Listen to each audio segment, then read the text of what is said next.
હમ. નમો હરિહંતાણમ નમો સિદ્ધાણમ નમો આયર્યાણમ નમો વજ્જાયાણમ નમો લોહી સબ સાહુણમ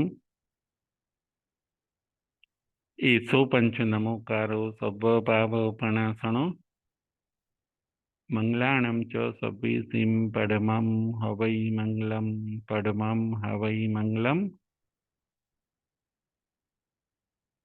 ઓમ શાંતિ શાંતિ શાંતિ.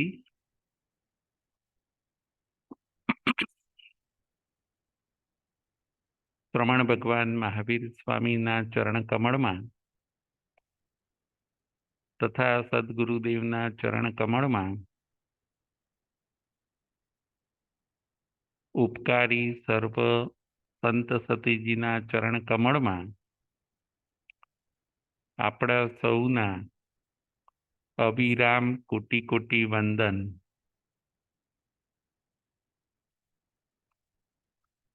જય જિનેન્દ્ર. તારીખ 26/2/24 ધર્મકથાનું યોગ કથા નંબર 9. કથાના માધ્યમે આજે આપણે ધર્મ અને તત્વને સમજીશું. ધર્મકથાનું યોગ. આજની કથાનું નામ છે 6 જીવનો અધિકાર. આજની કથાનું નામ છે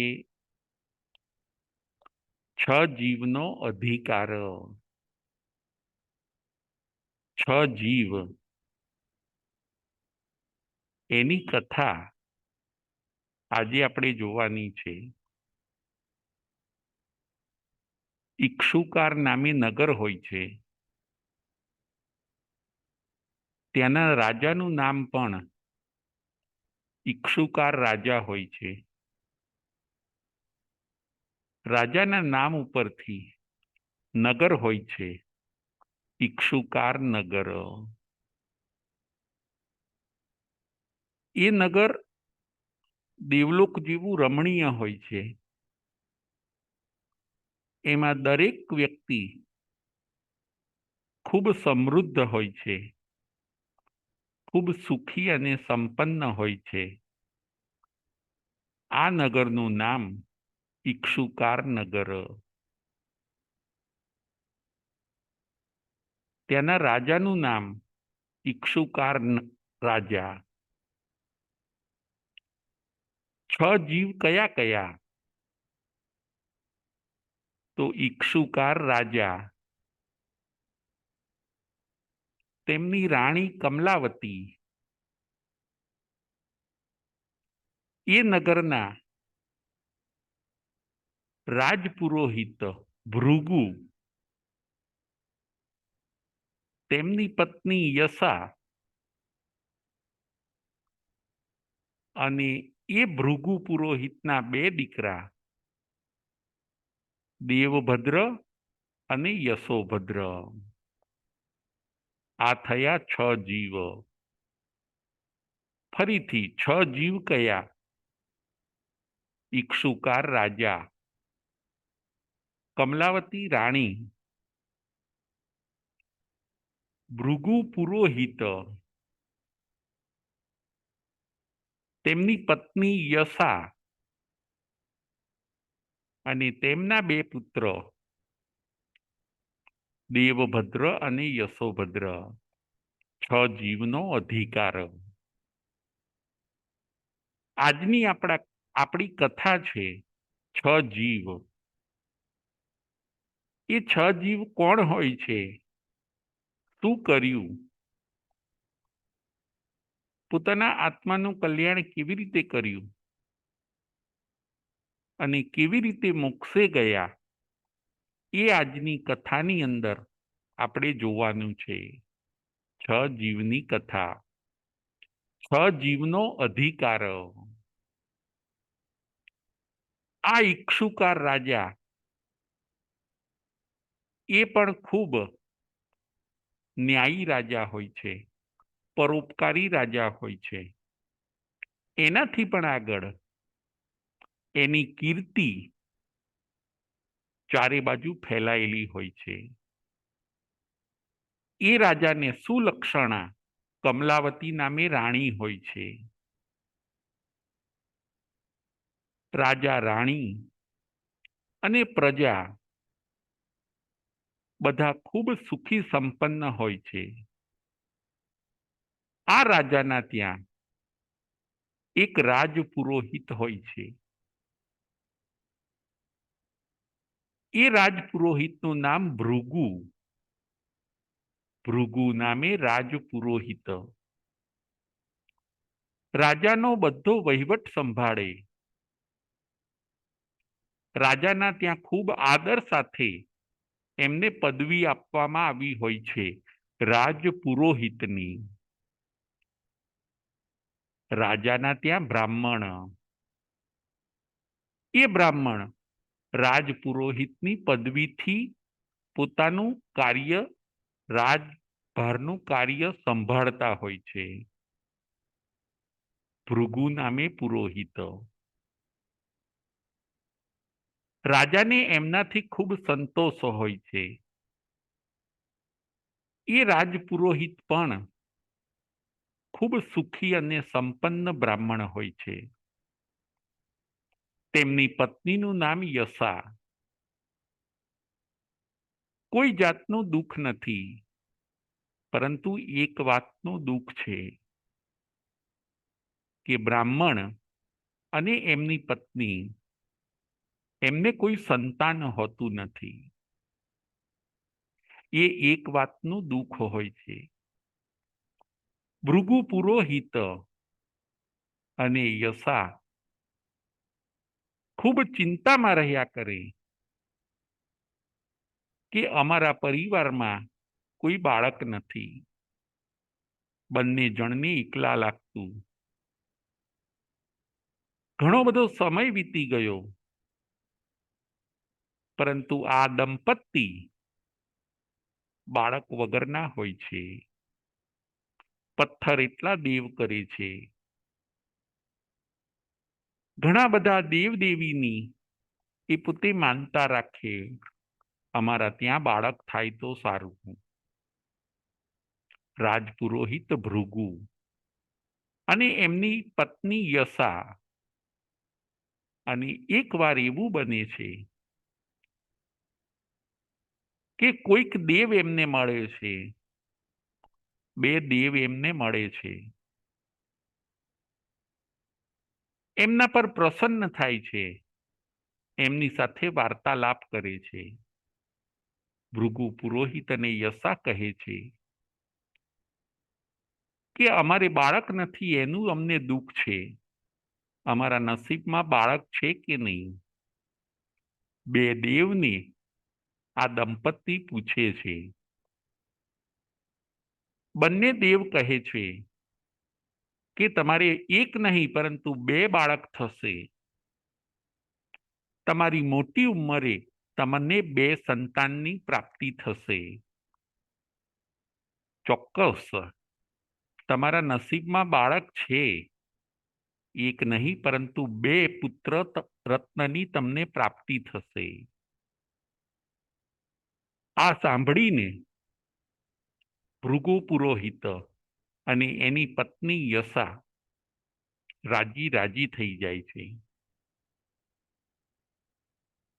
એમને આનંદનો અવધિ રહેતો નથી. દેવની સાથે આ વાર્તાલાપ થયો. હજી આગળ દેવો કહે છે કે હે બ્રાહ્મણ અને હે બ્રાહ્મણી, તમે સાંભળો. એ બંને પુત્રો તમારા જ્યારે એમની ઉંમર થશે, 9-10 વર્ષના થશે, ત્યારે એ સંસારને છોડીને દીક્ષા અંગીકાર કરશે. એમના આત્મકલ્યાણ માટે નીકળી જશે. તમારી પાસે એ થોડો સમય જ રહેશે. દેવ આવી ભવિષ્યવાણી કરે છે. દંપતીને થોડું દુઃખ થયું કે ઓહો, અમારા લાડલા દીકરાઓ પાછા ત્યાગ માર્ગે જતા રહેશે. પણ કાંઈ વાંધો નહીં, અમને પુત્ર રત્નની તો પ્રાપ્તિ થશે ને. આનંદમાં ને આનંદમાં દિવસો પસાર કરે છે. બંને દંપતીને, ભૃગુ પુરોહિતને અને યશાને, કાળક્રમે થોડોક સમય પસાર થવા પર બે પુત્ર રત્નની વારાફરતી પ્રાપ્તિ થાય છે. બંને પુત્ર દેખાવમાં ખૂબ સુંદર, ખૂબ સ્વરૂપવાન અને અમુક લક્ષણોથી યુક્ત હોય છે. બ્રાહ્મણ બ્રાહ્મણી ખુશખુશાલ છે. બંને બ્રાહ્મણ અને બ્રાહ્મણી બંને પુત્રનું લાલન પાલન કરે છે. એક પુત્રનું નામ પાડે છે દેવભદ્ર અને બીજા પુત્રનું નામ પાડે છે યશોભદ્ર. દેવભદ્ર અને યશોભદ્ર બંને વચ્ચે 1 વર્ષનું અંતર છે. એમનું દુઃખ હવે એમને ભૂલાઈ ગયું. સંસારની અંદર મન પરોવાઈ ગયું. રાજપુરોહિતની પદવી છે. ઘરે 2 પુત્ર રત્ન છે અને સુલક્ષણા નારી એવી યશા ભાર્યા છે. એટલે ભૃગુ પુરોહિત પોતે રાજી છે. બંને પુત્ર મોટા થાય છે. ધીરે ધીરે બંને પુત્ર મોટા થાય છે. થોડાક સમજણા થાય છે. માતા પિતા એમને અભ્યાસ કરાવે છે. એમને વેદનું જ્ઞાન આપે છે. એમને શાસ્ત્રોનું જ્ઞાન આપે છે. એમને સંસ્કૃત શીખવાડે છે. એમને મંત્રોચ્ચાર શીખવાડે છે. પુણ્યશાળી અને ભાગ્યશાળી. જેમ એક ફૂલનું જતન થાય, જેમ એક નાના છોડનું જતન થાય, એવી રીતે આ બંને બાળકોનું જતન થાય છે. દેવભદ્ર અને યશોભદ્ર બંને બાળકો સમજણા થયા. માતા પિતાના લાલન પાલનથી બંને બાળકો થોડા થોડા મોટા થયા. હવે સ્વતંત્ર વિચાર કરતા થયા. ભૃગુ પુરોહિતને અને યશા ભાર્યાને અંદર એક દુઃખ છે કે આ કદાચ મોટા થશે અને દીક્ષિત થઈ જશે. હજી પેલી ભવિષ્યવાણી દેવોની એમને ખ્યાલ હોય છે. એ ભવિષ્યવાણી ખોટી પાડવા માટે ભૃગુ પુરોહિત અને યશા પ્રયત્ન કરે છે કે ગમે તેમ થાય, પણ અમે અમારા બાળકોને અમારી પાસે જ રાખીશું. અમે દીક્ષા લેવા નહીં દઈએ. અમે એમને ત્યાગ માર્ગે જવા નહીં દઈએ. અમે એમને નાનપણથી જ એવું શિક્ષણ આપીશું કે એ પોતે સંસારના રંગે રંગાઈ જાય, અમારી સાથે ખુશ રહે, ખાય પીવે અને મોજ મજા કરે. ભૃગુ પુરોહિત અને યશા બાળકોનું લાલન પાલન કરે છે. બાળકોને વિવિધ પ્રકારના સાધનોથી, નિત નવા સાધનોથી બાળકોને સંસારની અંદર રસ આવે એવા ચારે બાજુથી પ્રયત્ન કરે છે. દેવભદ્ર અને યશોભદ્ર બંને ભાઈઓ હવે સમજણા થયા. હજી અહીંયા માતા પિતા એ બંનેને શીખવાડે છે કે કોઈ દિવસ તમારે સંતો પાસે જવાનું નહીં. સાધુ મહાત્માઓ પાસે તમારે જવાનું નહીં. એ લોકો તમને પૂરી દે, એ લોકો તમને ભિક્ષા મગાવે, એ લોકો તમને હેરાન કરશે. એટલે તમે ક્યારેય સંત સતીજીની નજીક ના આવતા.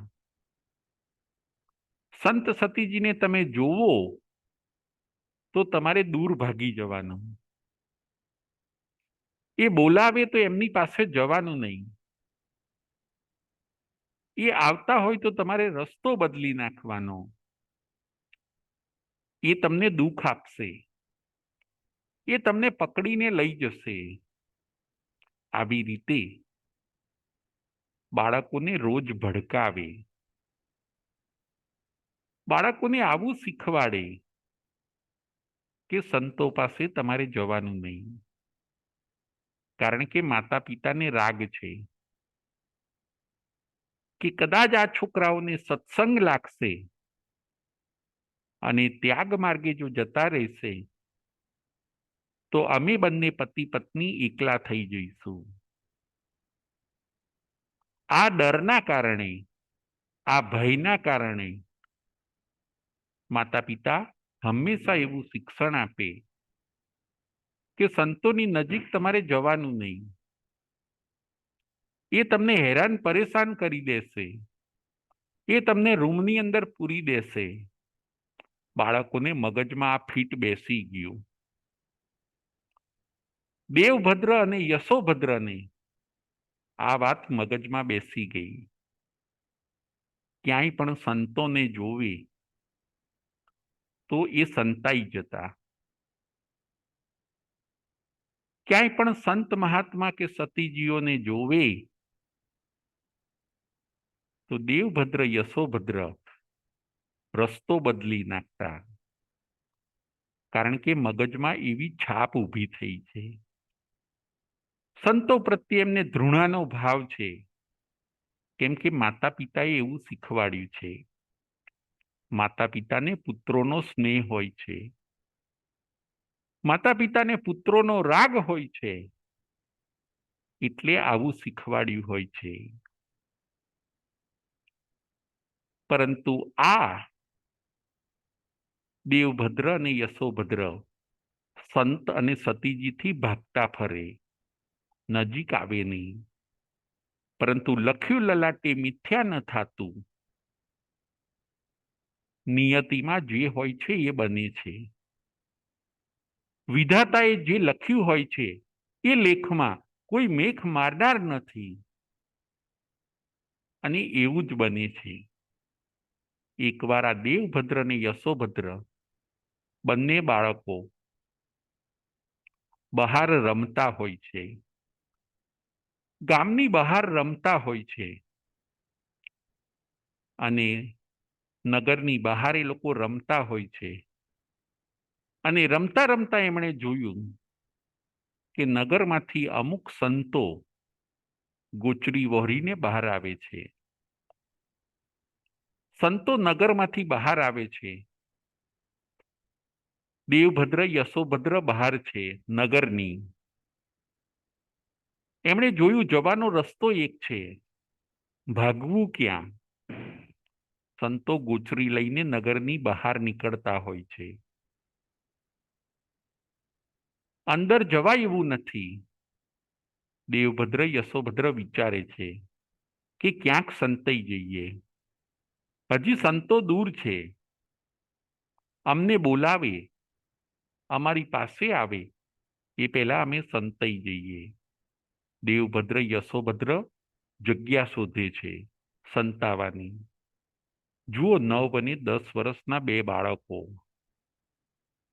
હજી સંતો દૂર છે, સંતાવાની જગ્યા શોધે છે. ઝાડ પાછળ સંતાય છે. વળી પાછો એવો વિચાર આવ્યો કે આપણે ઝાડની ઉપર ચડી જઈએ.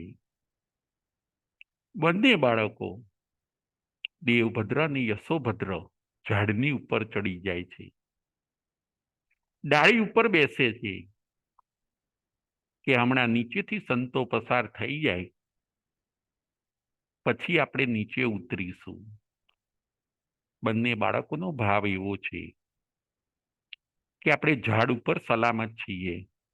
સંતો અહીંયા ઉપર નહીં આવી શકે, આપણને પકડશે નહીં. ઝાડની ઉપર, વૃક્ષ ઉપર આપણે સલામત છીએ. આવું વિચારીને બંને બાળકો ઝાડ ઉપર ચડી જાય છે. યોગાનું યોગ બને છે પણ એવું જ. યોગાનું યોગ બને છે પણ એવું જ કે સંતો ચાલતા ચાલતા નગરની બહાર નીકળીને જે એ મોટું વૃક્ષ હોય છે એ વૃક્ષ નીચે આવીને ઊભા રહે છે. સંતોનો પણ આજે એ જ પ્લાન છે કે આ ઝાડ નીચે આપણે ગોચરી વાપરવી, પછી આગળ વિહાર કરવો. સંતો એ જ ઝાડ નીચે રોકાય છે ગોચરી વાપરવા માટે, અને પછી ત્યાંથી એ પોતે આગળ વિહાર કરવાના ભાવ રાખતા હોય છે. ઝાડની નીચે સંતો છે અને ઝાડમાં બે બાળકો દેવભદ્ર અને યશોભદ્ર સંતાઈને બધું જોવે છે. સંતો ઝાડની નીચે છે, ગોચરીના પાત્રા નીચે મૂકે છે. પહેલા પૂંજે છે, રજોહરણથી પૂંજે છે અને પછી ગોચરીના પાત્રા નીચે મૂકે છે. ઈર્યાવૈયાનો કાવસદ સંતો કરે છે. ચૂપચાપ આ બધું દ્રશ્ય દેવભદ્ર અને યશોભદ્ર જોવે છે કે આ સંતો શું કરે છે.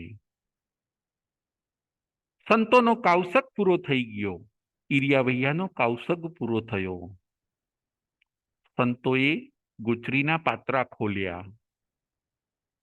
ગુચરીના પાત્રાની અંદર ખાવાની બધી વસ્તુઓ છે. ઝાડ ઉપર રહેલા બંને બાળકો દેવભદ્ર અને યશોભદ્ર આ દ્રશ્ય જુએ છે. સંતોને જોયા, કાવસગનું દ્રશ્ય જોયું, પાત્રા જોયા, અને આ બધું જોતા જોતા એમની સ્મૃતિ ખુલી જાય છે કે આવું ક્યાંક પૂર્વે જોયું છે, અમે આવું ક્યાંક પૂર્વે જોયું છે. પાત્રા જોયા છે, આવો રજોહરણ જોયો છે, કાવસગની આવી મુદ્રા પણ અમે જોઈ છે. વિચાર કરતા કરતા બંનેની સ્મૃતિ ખુલી જાય છે અને બંને પુત્રને દેવભદ્રને યશોભદ્રને જાતિ સ્મરણ જ્ઞાન થાય છે.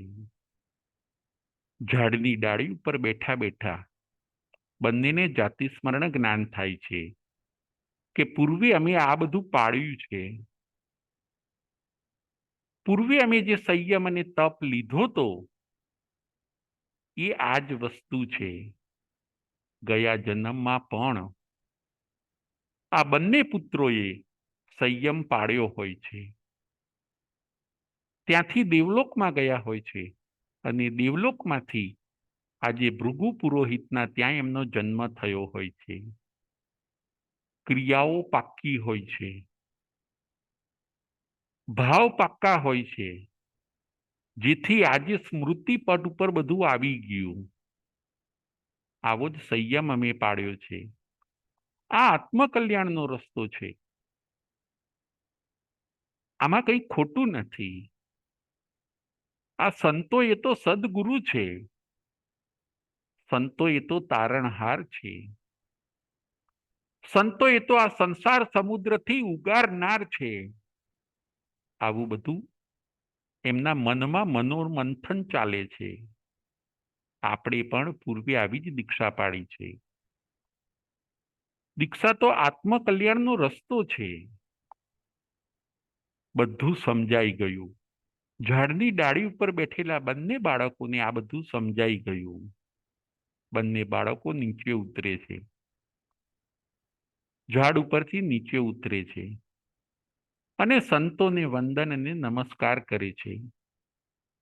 આદક્ષિણા અને પ્રદક્ષિણા આપે છે.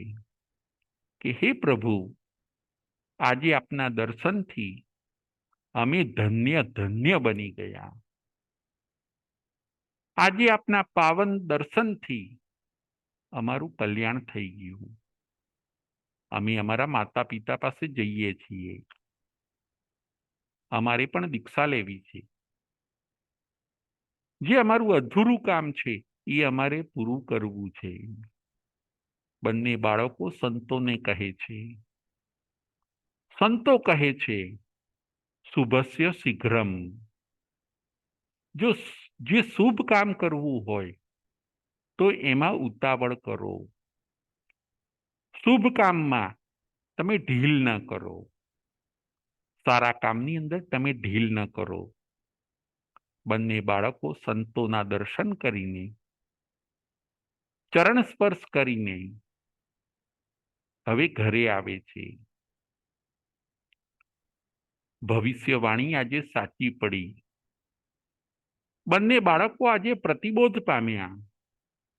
ઘરે આવીને પોતાના માતા પિતાને કહે છે, પિતા ભૃગુ પુરોહિત, જે રાજ પુરોહિત હોય છે, અને માતા યશા, ભૃગુ પુરોહિતને બંને બાળકો કહે છે કે હે પિતાજી, અમને અમારા આત્મકલ્યાણનો માર્ગ મળી ગયો છે. અમારું જે અધૂરું કામ છે એ અમારે પૂરું કરવું છે. અમારે સંયમ લઈને અમારે મુનિ બનવું છે. અમારે સાધના અને આરાધના કરીને અમારે શાશ્વત સુખની પ્રાપ્તિ કરવી છે. પિતા ભૃગુ પુરોહિત પિતા આ સાંભળીને એમને નવાઈ લાગી કે આ બાળકોને આ જ્ઞાન ક્યાંથી થઈ ગયું. અમે એમને ઘણું સમજાવતા હતા, પરંતુ એવું એમને કોણ મળી ગયું કે એમનો આત્મા જાગૃત થઈ ગયો. ભલે જે બન્યું હોય એ. હવે અહીંયા ભૃગુ પુરોહિત પોતાના પુત્રને સમજાવે છે કે હે પુત્રો, તમે હજી નાના છો. તમને શું ખબર પડે? સંયમ એ સહેલી વસ્તુ નથી. મીણના દાંતે લોઢાના ચણા ચાવવા જેવું છે. તમે તો સુકુમાર છો. હજી તમે વેદોને ભણો. તમે ખાઓ પીવો, મોજ મજા કરો, પછી તમે દીક્ષાને અંગીકાર કરજો. પિતા કહે છે દેવભદ્ર અને યશોભદ્રને. દેવભદ્ર યશોભદ્ર કહે છે કે હે પિતા, આ ધન, આ સંપત્તિ, એની અંદર અમને સહેજે રસ નથી. કારણ કે ધર્મના આચરણ સામે આ બધું તુચ્છ છે. અમારે તો ધર્મનું આચરણ કરવું છે.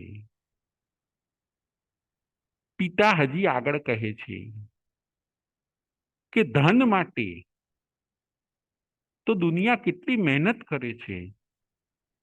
પૈસા માટે લોકો કેટલી મહેનત કરે છે. ત્યારે તમને તો અહીંયા પુષ્કળ ધન મારા ત્યાં કેટલું બધું સ્વાધીન છે. માટે તમે પહેલા ભોગોને ભોગવો, પછી પાછલી ઉંમરમાં તમે દીક્ષા લેજો. દેવભદ્ર યશોભદ્ર કહે છે કે ધન અમારા માટે મહત્વની વસ્તુ નથી, પરંતુ ધર્મ અમારા માટે મહત્વની વસ્તુ છે. ધન તો કદાચ આ ભવમાં જ આપણને ઉપયોગમાં આવે છે, પરંતુ ધર્મ એ તો આપણને ભવો ભવ ઉપયોગમાં આવે છે. જુઓ, દેવભદ્ર અને યશોભદ્ર બંને પોતાના વૈરાગ્યની પ્રતીતિ કરાવે છે. હજી તમે થોડુંક રોકાઈ જાઓ, તમે મોટા થાઓ. એક કામ કરો, તમે મોટા થાઓ, ખાઓ પીવો, પછી પાછલી ઉંમરની અંદર આપણે ચારેય જણા દીક્ષિત થઈશું. ભૃગુ પુરોહિત પોતાના બાળકોને સમજાવે છે કે આપણે ચારેય જણા, હું, યશા અને તમે બંને ભાઈઓ, આપણે ચારેય જણા જ્યારે પાછલી ઉંમર આવે, વૃદ્ધાવસ્થા આવશે, ત્યારે આપણે સંયમ લઈશું અને આત્માનું કલ્યાણ કરીશું. અત્યારે તમે રોકાઈ જાઓ. ભૃગુ પુરોહિત સમજાવે છે પુત્રોને. પુત્રો કહે છે કે હે પિતા, મૃત્યુનો કોઈનો ભરોસો નથી. જેને મૃત્યુ સાથે મૈત્રી હોય એ જ ધર્મનું કામ કાલ ઉપર છોડી શકે. મૃત્યુનો ભરોસો નથી, માટે ધર્મનું કામ કાલ ઉપર છોડાય નહીં. મૃત્યુ સાથે જેને મિત્રતા હોય એ જ ધર્મનું કામ કાલ ઉપર છોડી શકે. મૃત્યુ આવશે ત્યારે હું ભાગી જઈશ, સંતાઈ જઈશ, આવો જેનો વિચાર હોય એ જ ધર્મનું કામ કાલ ઉપર છોડી શકે. પરંતુ આપણે મૃત્યુ ક્યારે આવશે, હે પિતા, એ આપણને ખબર નથી. મૃત્યુ સાથે આપણી મૈત્રી નથી, માટે આપણે કાલ ઉપર, આવતીકાલ ઉપર ધર્મને ન રાખવો જોઈએ. કાલ કરે સો આજ કર, કાલ કરે સો આજ કર, અને આજ કરે સો અબ. માટે તમે પણ અમારી સાથે ચાલો, આપણે સાથે આત્મકલ્યાણ કરીએ. હજી પણ દેવભદ્ર ને યશોભદ્ર આગળ પોતાના પિતાને સમજાવે છે કે ધર્મ એ યુવાનીમાં જ કરવાની વસ્તુ છે. ધર્મ ઘડપણમાં થતો નથી. જ્યારે ઘડપણની અંદર શરીર અશક્ત બની જાય ત્યારે આપણે ધર્મ કરી શકતા નથી. જ્યારે બધી ઇન્દ્રિયો આપણી ઘડપણમાં ક્ષીણ થઈ જાય, નિસ્તેજ થઈ જાય, ત્યારે આપણે ધર્મ કરી શકતા નથી. કારણ કે શરીર અશક્ત થઈ ગયું. ધર્મ એ યુવાનીમાં કરવાની જ વસ્તુ છે. કારણ કે ઘડપણની અંદર શરીર આપણને સાથ આપતું નથી. દેવભદ્ર અને યશોભદ્ર પોતાના પિતાને આ બધું સમજાવે છે.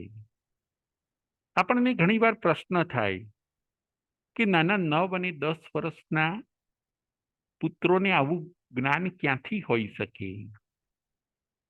પરંતુ આ બંને પુત્રોને જાતિસ્મરણ જ્ઞાનનું બેકિંગ છે. એ બંને પુત્રો પાસે જાતિસ્મરણ જ્ઞાન હોય છે.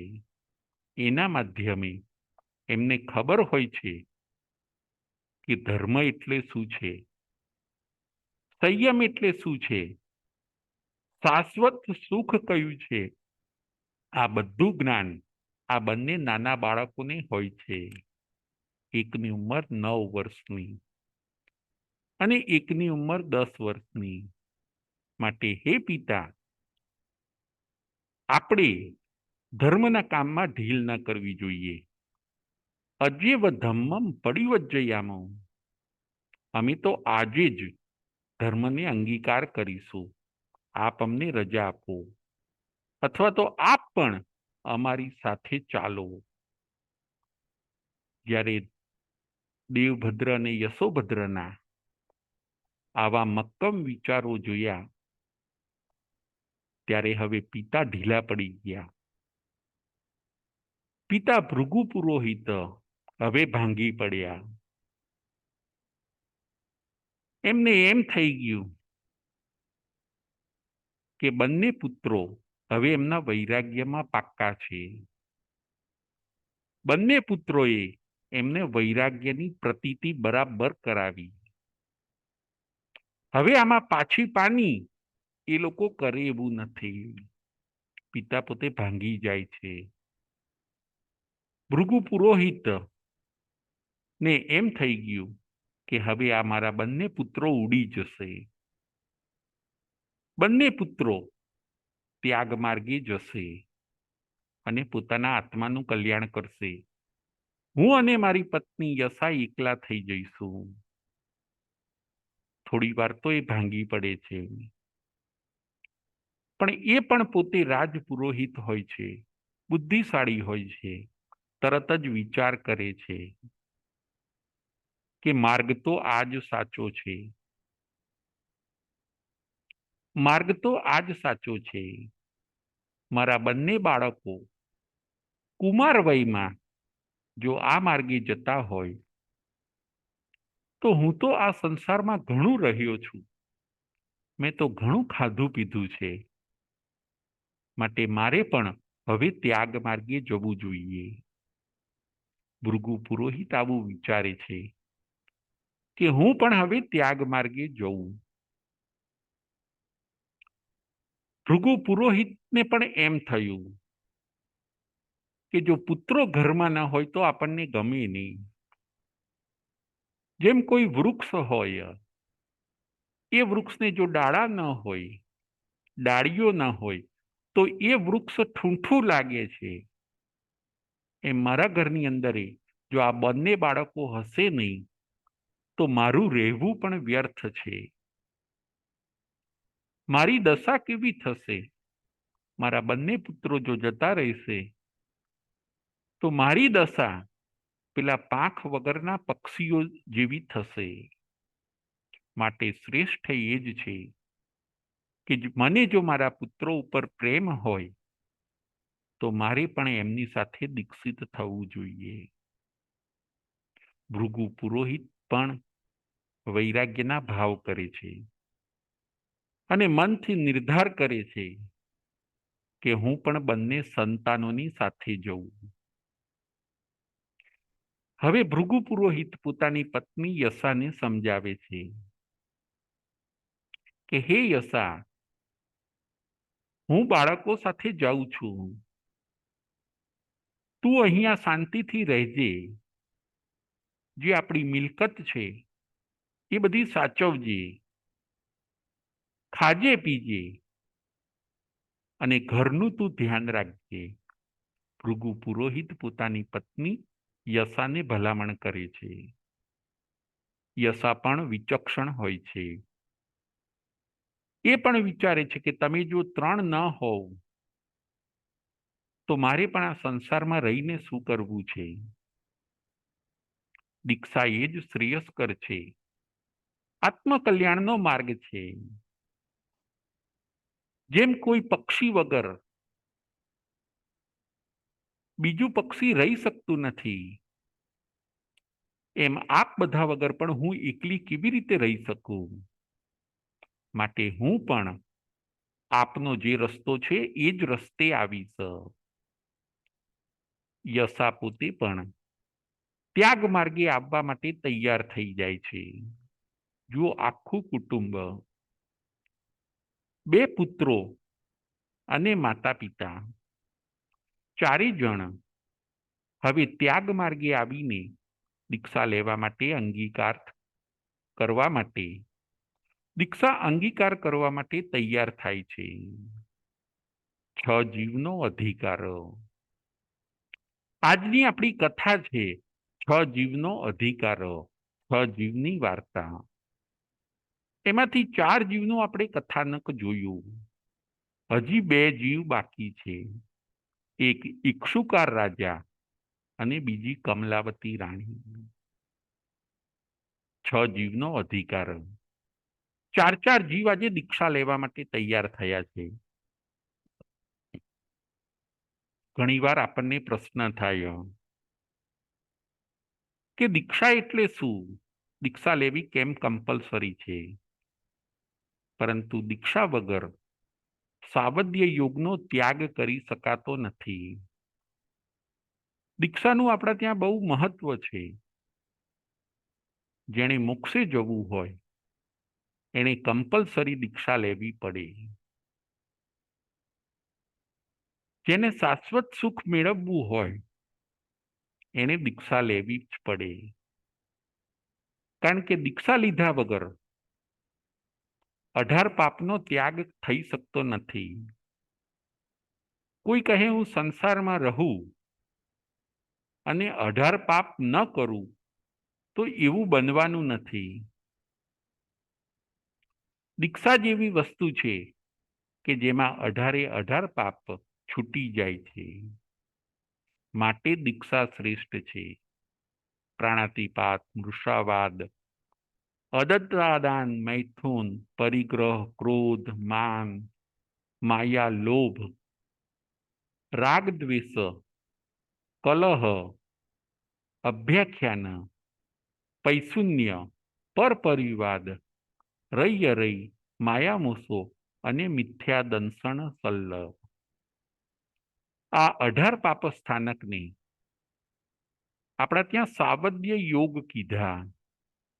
સાવધ્ય યોગ એટલે પાપકારી યોગ.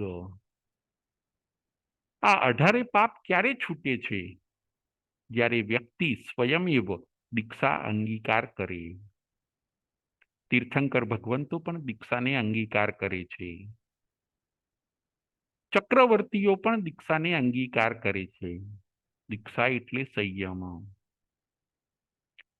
18 પાપ છૂટી જાય અને ચારિત્રની પ્રાપ્તિ થાય છે. અને એ ચારિત્ર જ મોક્ષનું પ્રવેશ દ્વાર છે. ઘરમાં રહ્યા મોક્ષ મળવો અસંભવ છે. નોકરી ધંધો કરીએ, પૈસા કમાઈએ અને આપણને મોક્ષ મળે તો એ અસંભવ છે. જે સંસારના સુખોનો ત્યાગ કરે છે એને મોક્ષ મળે છે. જે 18 પાપસ્થાનકનો ત્યાગ કરે છે એને મોક્ષ મળે છે. જે સાવધ્ય યોગનો ત્યાગ કરે છે એને મોક્ષ મળે છે. આ સિદ્ધાંત છે. આ જ રૂલ્સ છે. આમાં કોઈ ફેરફાર ન થઈ શકે. ત્યાગથી મોક્ષ અને ભોગથી સંસાર. ફરી ત્યાગથી મોક્ષ અને ભોગથી સંસાર. ત્યાગ એટલે દીક્ષા. દીક્ષાનું નામ મહાભિનિષ્ક્રમણ. બધા મહાપુરુષોએ જુઓ દીક્ષા લીધી હોય છે. દીક્ષા લઈને તપ જપમાં લાગી જાય. ચારિત્રની પ્રાપ્તિ થયા પછી તપમાં લાગે અને ત્યારબાદ એ મુક્તિને પ્રાપ્ત કરે છે. માટે દીક્ષા લેવી એ કમ્પલસરી છે. દીક્ષા પણ બે પ્રકારની, દ્રવ્ય દીક્ષા અને ભાવ દીક્ષા. દ્રવ્ય દીક્ષા એટલે મુનિ વેશ. મુનિ વેશને ધારણ કરવો. અને ભાવ દીક્ષા એટલે 18 પાપના વિચાર ન હોવા. દ્રવ્ય દીક્ષા અને ભાવ દીક્ષા. આપણે કદાચ દ્રવ્ય દીક્ષા ન લઈ શકીએ, પરંતુ ભાવ દીક્ષામાં આપણે રહી શકીએ. ભાવ દીક્ષામાં કેવી રીતે રહેવાય? તો કે જીવન જીવતા જીવતા 18 પાપ ન થાય અથવા તો ઓછા કરીએ એવું જે ધ્યાન રાખીએ એને કહેવાય છે ભાવ દીક્ષા. દરેક શ્રાવક અને શ્રાવિકાએ પણ ભાવ દીક્ષા અંગીકાર કરવી જોઈએ. ભાવ દીક્ષામાં શું કરવાનું હોય?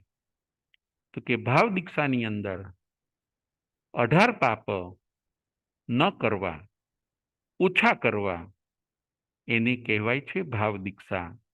એને કહેવાય છે શ્રાવકપણું. એને કહેવાય છે દેશવીરતી ચારિત્ર. ચારિત્ર જ મોક્ષનું કારણ છે. ચાહે દેશવીરતી ચારિત્ર હોય, ચાહે સર્વવીરતી ચારિત્ર હોય. માટે દીક્ષા લેવી એ જરૂરી છે.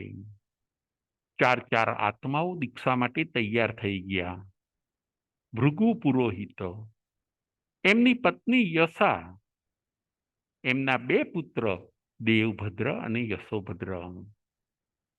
ચારે જણાએ મનથી નિર્ધાર કર્યો કે હવે આપણે સદગુરુને સમર્પિત થઈ જઈએ. આત્માનું કલ્યાણ કરીએ. મોક્ષનું શાશ્વત રાજ્ય છે એને આપણે મેળવી લઈએ. રાજપુરોહિત ખૂબ સમૃદ્ધ હોય છે. બધું ધન હવે કરવું શું બધા ધનનું? એ બધું ધન પોતાનું રાજ રચીલું, પોતાના પટારા, પોતાની બધી વસ્તુઓ, એ બધાનું હવે કરવું શું? રાજપુરોહિત વિચારે છે. ગાડા ભરી ભરીને એ બધું ધન એ રાજ દરબારમાં મોકલાવી દે છે.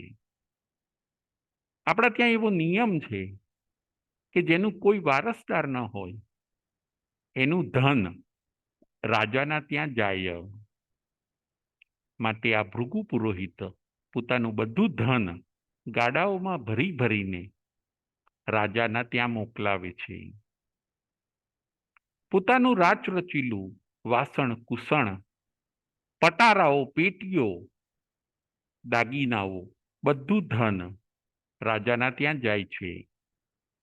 રાજા ઇક્ષુકાર રાજા અને રાણી કમલાવતી. રાણી કમલાવતી આ બધું દ્રશ્ય જોવે છે કે આ ગાડા શેના આવે છે. એને રાણી કમલાવતીને ખ્યાલ આવ્યો કે આપણા પેલા રાજપુરોહિત દીક્ષા લે છે અને એમનું જે બધું ધન ખરું એ બધું આપણા ત્યાં રાજ દરબારમાં મોકલાવે છે. રાણી પોતે વિચાર કરે છે. રાણી કમલાવતી વિચાર કરે છે કે ધન્ય છે પુરોહિતને અને એમની પત્ની તથા બંને બાળકોને કે આ સંસાર રૂપી કાદવમાંથી એ લોકો બહાર નીકળી ગયા. જુઓ, છતી સામગ્રીએ ભૌતિકતાને એમણે ઠોકરી મારી. કમલાવતી રાણી આવું વિચારે છે કે એ બધું છોડી દે છે અને આપણે હજી સંસારમાં જ બેઠા છીએ. રાજા પોતે કમલાવતીને પૂછે છે કે હે કમલાવતી રાણી, આ ગાડાઓ શેના છે? આપણા ત્યાં શું બધું આવે છે? રાણી કમલાવતી કહે છે કે હે નાથ, આપણા પેલા ભૃગુ પુરોહિત દીક્ષા લે છે. એ આખો પરિવાર દીક્ષા લે છે એટલે બધું ધન આપણા ત્યાં મોકલાવે છે. આપણે પણ કંઈક વિચારવા જેવું ખરું. જુઓ, એ છતી સમૃદ્ધિએ કેવા ત્યાગ માર્ગે જાય છે અને આપણે હજી સંસારમાં બેઠા છીએ. કમલાવતી હળુકર્મી હોય છે.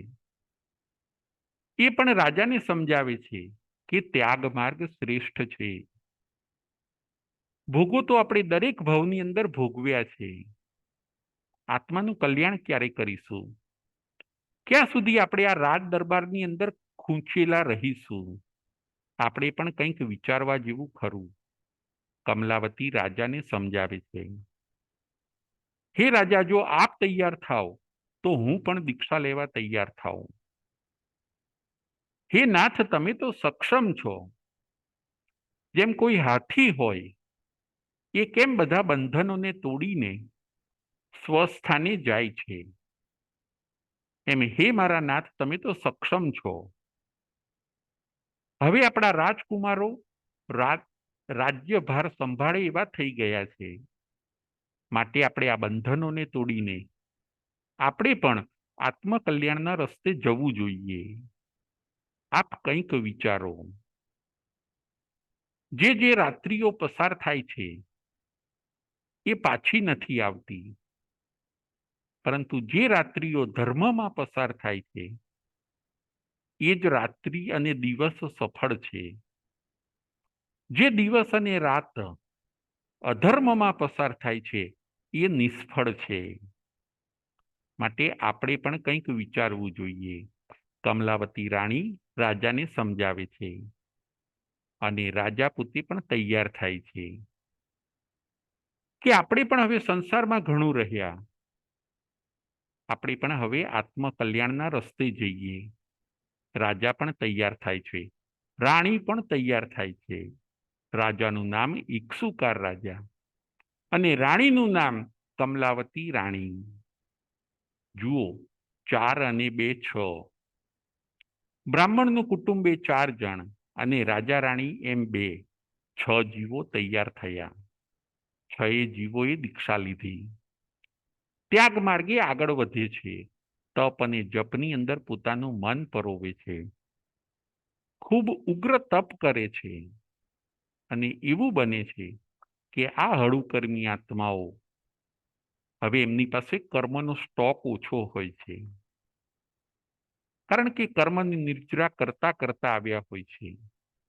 એટલે એવું બને છે કે 6 આત્માઓ એ જ ભવની અંદર પોતે સિદ્ધ બુદ્ધ બને છે, નિરંજન અને નિરાકાર બને છે અને સિદ્ધ બનીને શાશ્વતા સુખની પ્રાપ્તિ કરે છે. જન્મ મરણના ફેરામાંથી એ લોકો છૂટી જાય છે અને આત્માનું કલ્યાણ કરે છે. આજની કથાનું નામ હોય છે 6 જીવની કથા. આજની કથામાંથી આપણે એ જ બોધ લેવાનો છે કે આપણે સ્વાવધ્ય યોગોનો ત્યાગ કરીએ. જે પાપકારી યોગો છે એનો આપણે ત્યાગ કરીએ. ભોગમાં તો આપણે બહુ રહ્યા, મોજ શોખમાં આપણે બહુ રહ્યા, પરંતુ હવે થોડું ત્યાગ કરીએ. આપણે સામાયિક કરીએ, આપણે પ્રતિક્રમણ કરીએ, આપણે સંવર કરીએ. દેશવીરતી ધર્મનું પાલન કરતા કરતા આપણે પણ સર્વવીરતીને પ્રાપ્ત કરીને સિદ્ધ બનીએ, બુદ્ધ બનીએ, મુક્ત બનીએ, નિરંજન અને નિરાકાર બનીએ, આપણા આત્માનું કલ્યાણ કરીએ, એવો સરસ સંદેશ આ કથામાંથી આપણને મળે છે.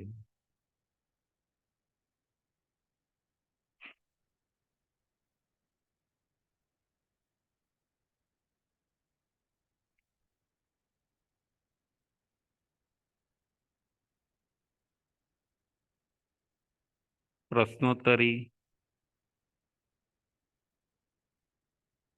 સંગીતાબેન મહેતા. જય જીનેન્દ્ર રાજુભાઈ. જય જીનેન્દ્ર. રાજુભાઈ, સાવધ્ય યોગ નું મીનિંગ શું છે? સાવધ્ય યોગ એટલે પાપકારી યોગ.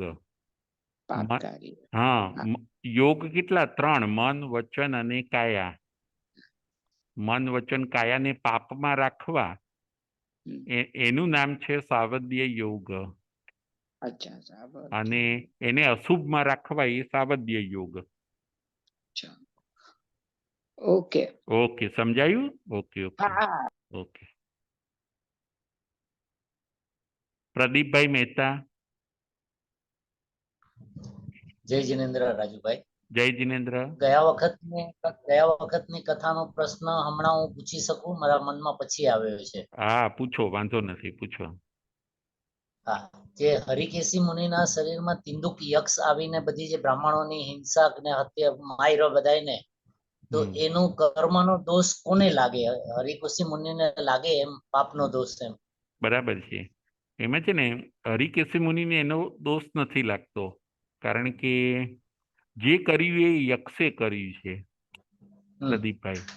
કારણ કે બધાને દેખાય તો એ જ છે ને, જે રીતે આપણા હા, અર્જુન માળીમાં પણ એ જ કેસમાં હતું. હા, બરાબર છે. અર્જુન માળીમાં પણ સેમ એ જ વાત હતી. એટલે એમનું શરીર ખાલી ઉપયોગી બને છે એ બધા પાપની અંદર, પણ પોતાને ભાવ એવા નથી કે કોઈને મારવાના કે એવા. એટલે છે ને, એટલે એ બધું યક્ષ પોતે ભક્તિથી કરે છે. યક્ષને છે ને ભક્તિ છે કે આ મુનિ પ્રત્યે, એટલે એમને નથી લાગતા. એમને મુનિને પાપ નથી લાગતું પ્રદીપભાઈ. હા, એ તો બરાબર. એ જ ભાવે મોક્ષ બી થઈ જાય છે અને બીજું કઈ આવતું બી નથી, એટલે એમ હા. તો સમજાય છે. જસ્ટ એક વિચાર આવ્યો એટલે મેં કીધું જરાક હા, પૂછી જોઉં. ના, વાત સાચી છે તમારી. બહુ સરસ પ્રશ્ન છે. એટલે જે કરે છે એ પાપ યક્ષને લાગે. બરાબર. યક્ષને પણ કદાચ પુણ્ય પણ બંધાય છે પ્રદીપભાઈ. કારણ કે છે ને, મદદ કરી એટલે. હા, કારણ કે પેલા લોકોએ બહુ મોટો અપરાધ કર્યો.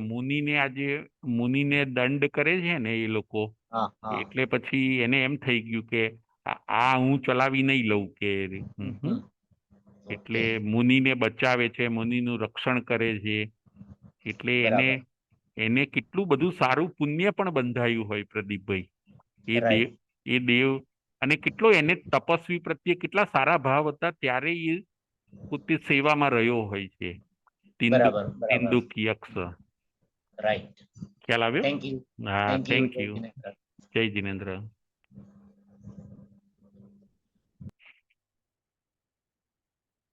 હવે આગળનો પ્રશ્ન,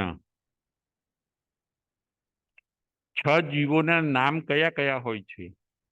આજે જે આપણે કથા જોઈ એમાં 6 જીવના નામ. અલ્પાબેન મહેતા. જય જિનેન્દ્ર. જય જિનેન્દ્ર.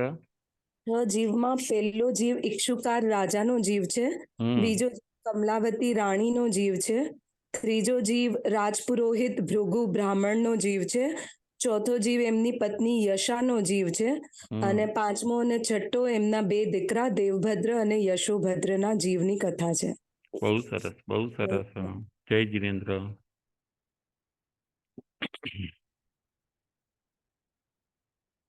હવે આગળ, દેવભદ્ર યશોભદ્રને કયું જ્ઞાન થયું હોય છે? દેવભદ્ર યશોભદ્રને કયું જ્ઞાન થયું હોય છે? દીનાબેન શેઠ. દીનાબેન શેઠ. જાતિ સ્મરણ જાતિ સ્મરણ જ્ઞાન. બહુ સરસ, બહુ સરસ. હવે આગળ, દીક્ષાનું બીજું નામ શું છે? દીક્ષાનું બીજું નામ શું છે?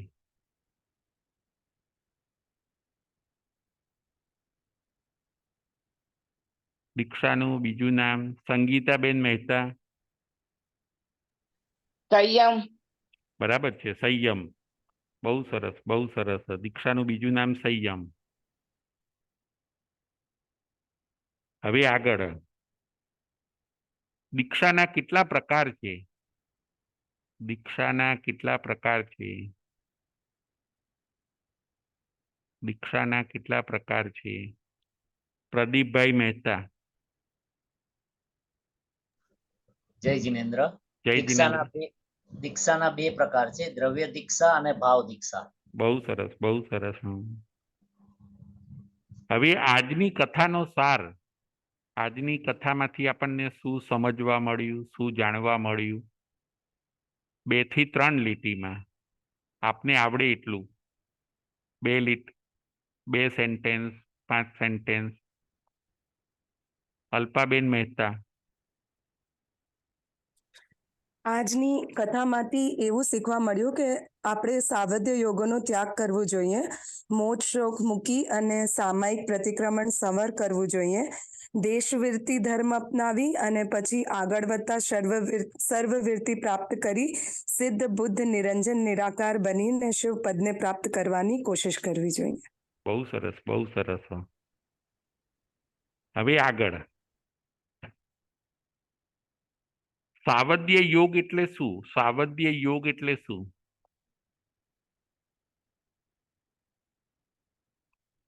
સાવધ્ય યોગ એટલે શું? પ્રદીપભાઈ મહેતા. પ્રદીપભાઈ મહેતા. જય જિનેન્દ્ર. સાવધ્ય યોગ એટલે 18 પાપસ્થાનક. બહુ સરસ, બહુ સરસ. હવે આગળ, છેલ્લો પ્રશ્ન, 18 પાપસ્થાનક કયા? 18 પાપસ્થાનક કયા? સંગીતાબેન મહેતા. 18 પાપસ્થાનક. પહેલું પ્રાણાતિપાત, બીજું મૂષાવાદ, ત્રીજું અધતદાન, ચોથું મૈથુન, પાંચમું પરિગ્રહ, છઠ્ઠું ક્રોધ, સાતમું માન, આઠમું માયા, નવમું લોભ, 10મું રાગ, 11મું દ્વેષ, 12મું કલહ, 13મું અભ્યાકાન અને 14મું પૈશુન્ય. 14મું પૈશુન્ય, 15મું પરપરિવાર, 16મું રતિ અરતિ, 17મું માયા મોસ અને 18મું મિથ્યા દર્શન સંલગ્ન. બહુ સરસ, બહુ સરસ. હવે Thank આગળનો, you. Thank you. હવે આગળનો છેલ્લો પ્રશ્ન, સંત સતીજીને કેટલા પાપસ્થાનકનો ત્યાગ હોય છે અને કેટલા ટાઈમ માટે? સંત સતીજીને કેટલા પાપસ્થાનકનો ત્યાગ હોય છે અને કેટલા ટાઈમ માટે? દીનાબેન. જય જિનેન્દ્ર. જય જિનેન્દ્ર. તેમને 18 પાપનો ત્યાગ હોય છે અને એમને જાવજીવનો હોય છે. બરાબર છે, એમને જાવજીવનો હોય છે. સર્વવીરતી હોય છે. બરાબર છે. અને દીનાબેન, એમને સાવધ્ય યોગ હોય છે કે નિર્વધ્ય યોગ હોય છે એમને? એમને નિર્વધ યોગ હોય છે. બહુ સરસ, બહુ સરસ. અને આપણે નિર્વધ્ય યોગ ક્યારે હોય છે? આપણે જ્યારે સંયમ લઈએ, દીક્ષા લઈએ ત્યારે, અથવા તો સામાયિક કરીએ ત્યારે. આપણે 48 મિનિટનું સામાયિક કરીએ ને, જી 48 મિનિટનું જ્યારે આપણે સામાયિક કરીએ છીએ ત્યારે આપણે સાવધ્ય યોગનો ત્યાગ કરીએ છીએ અને નિર્વધ્ય બનીએ છીએ. આપણે બોલીએ છીએ ને, સાવજ્ય જોગમ પચખામી. દ્રવ્ય થકી સાવજ્ય જોગ પચખાણ. દ્રવ્ય થકી સાવજ્યોગ સેવાના પચખાણ, ક્ષેત્ર થકી આખા લોક પ્રમાણે, કાળ થકી 2 ઘડી સુધી, ન પાડું ત્યાં સુધી. હા, અને ભાવ થકી 6 કોટી કે 8 કોટી. એટલે આપણે પણ સામાયિક ની અંદર શેનો ત્યાગ હોય છે? સાવધ્ય યોગનો ત્યાગ હોય છે. ખ્યાલ આવ્યો ને? 48 મિનિટ માટે. જય જિનેન્દ્ર બધાને. જય જિનેન્દ્ર, જય મહાવીર.